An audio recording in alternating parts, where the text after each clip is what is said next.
இப்போ வரைக்கும் என்னென்ன ஏஐ வந்திருக்கு, இதுக்கப்புறம் என்னென்ன ஏஐ வர இருக்கு. நம்ம யூஸ் பண்ணுறது மோஸ்ட்லி ஜெனரிக் ஏஐ தான். ஃபோட்டோஷாப், கேன்வா ஜென்ரேட் பண்ணி மாதிரி எடுக்கிறதுக்கு வந்து எல்லாமே ஜெனரேட்டிவ் ஏஐ.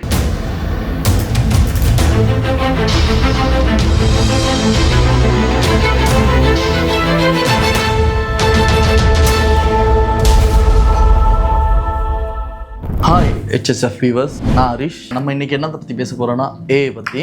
ஏஐயில் வந்து இப்போ வரைக்கும் என்னென்ன ஏஐ வந்திருக்கு, இதுக்கப்புறம் என்னென்ன ஏஐ வர இருக்கு எல்லாம் தான் இப்போ பேச போகிறோம். இப்போ வந்து நம்ம கொமனாக ஃபெஸ்ட்டுக்கு யூஸ் பண்ணுற ஏஐ வந்து ஜெனரேட்டிவ் ஏஐ. நம்ம யூஸ் பண்ணுறது மோஸ்ட்லி ஜெனரிக் ஏஐ தான். இப்போ ஜெனரேட் பண்ணி எடுக்கிற ஃபோட்டோஸ், இமேஜ் எல்லாமே வந்து ஜெனரேட் ஏஐ.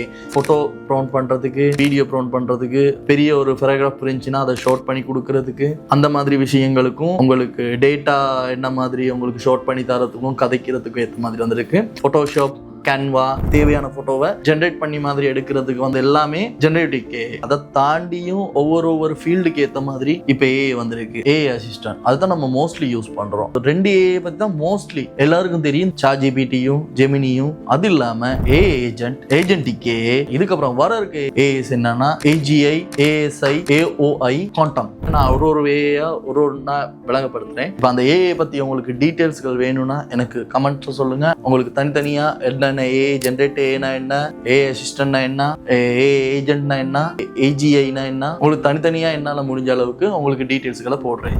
ஆனா பெருசா விளங்கப்படுத்தாம என்னென்ன ஏஐ எப்படி இதாகுன்னு சொல்றேன். அதுக்கப்புறம் உங்களுக்கு சாம்பிள் மாதிரி என்னென்ன ஏஐ வச்சு எப்படி யூஸ் பண்றாங்கன்னு சொல்றேன். தேங்க்யூ.